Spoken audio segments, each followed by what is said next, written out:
Hi, I'm Don McBride with Access Family Care, one of the sponsors for the 2013 Trout Run Century Bike Ride. I think this year we're going to call this the historical ride.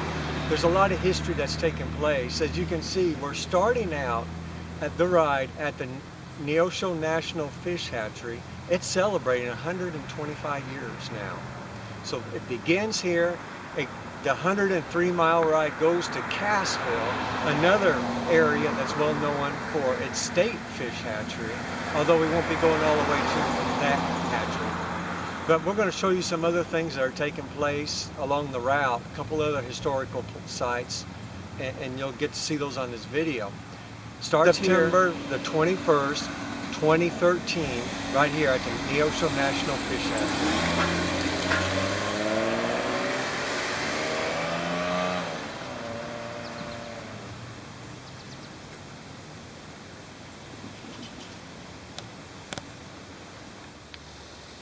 Just outside of Stark City, you're going to be coming down Shannon Springs Road. It's going to take you right by the Shannon Springs Farm, which is a historical location. Back during the slavery times, this is one of the stops of many different stops for the Underground Railroad, and they actually hid slaves, escaped slaves here. There are springs that are located here, famous springs, part of the history of this area. And this place was homesteaded back in the early 1800s. This is going to take you on your way to Wanda, where we're going to stop at a couple other places of historical value.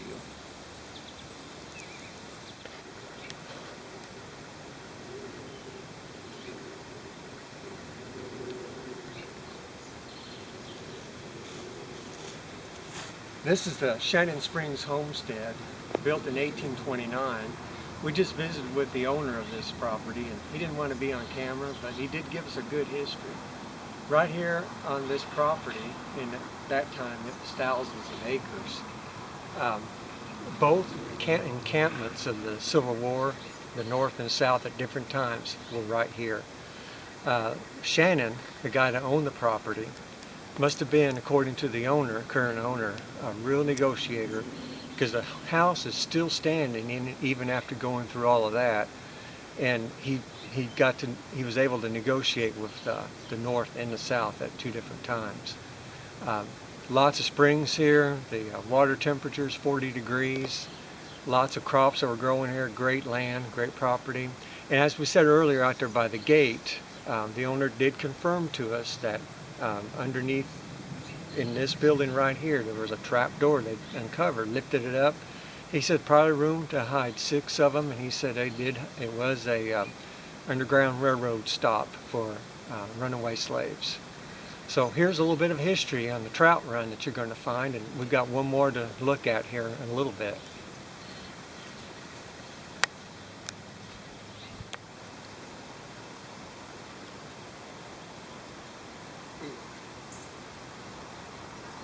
Right after Shannon Springs, you're going to come down, you're going to go right past this church, this Methodist church, and started in 1837. It's the oldest Methodist church west of Springfield, located right here along the route that you'll be traveling. Don't know a whole lot about the history about this, but we did find some history that back in the day, back in the early 1800s, they had camp meetings along the creeks here where this church is located. There's a creek here, and there's a creek on up the road a little bit. And that was an annual event that everybody looked forward to. They just literally come in, camped out, brought their horses and all of that. So this is, give you a little picture of the church here. Oldest church west of Springfield, Methodist Church.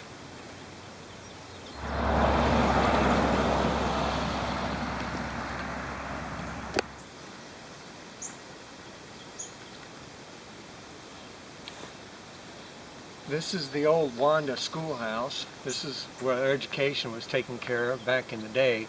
I don't know the date when this was built.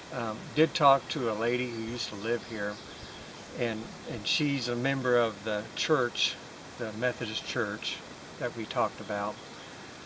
She said that up till just not too many years ago, this building was owned by the East Newton School District, and there was an issue that needed to be done on it, and anyway, they had to check back in deeds and found out the school district still owned it, and they didn't want anything to do with it, so they donated it to the church.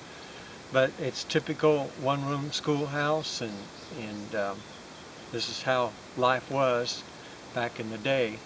The Trout Run will be coming right by this, right after you see the Wanda Methodist Church, the historical building there. You'll see this right next to it, and then you're heading on down to Stella, another city with a lot of historical significance too. Okay, there's your history lesson for today. Took you on a little tour, a little history tour for the first part of the Trout Run Bicycle Century Ride, and it's going to be the 54 and 103 routes that will get to see those parts. But anyway, once again, Trout Run Bicycle Ride, September 21st. It's going to leave right here at the Fish Hatchery in Neosho, 7:30 in the morning. Come a little bit early, get yourself all oiled up and ready for the ride, and you have your opportunity to make history yourself that day. So we look forward to seeing you. Go ahead and register on our website, www.troutrun.us, and get ready for a great ride. Thanks.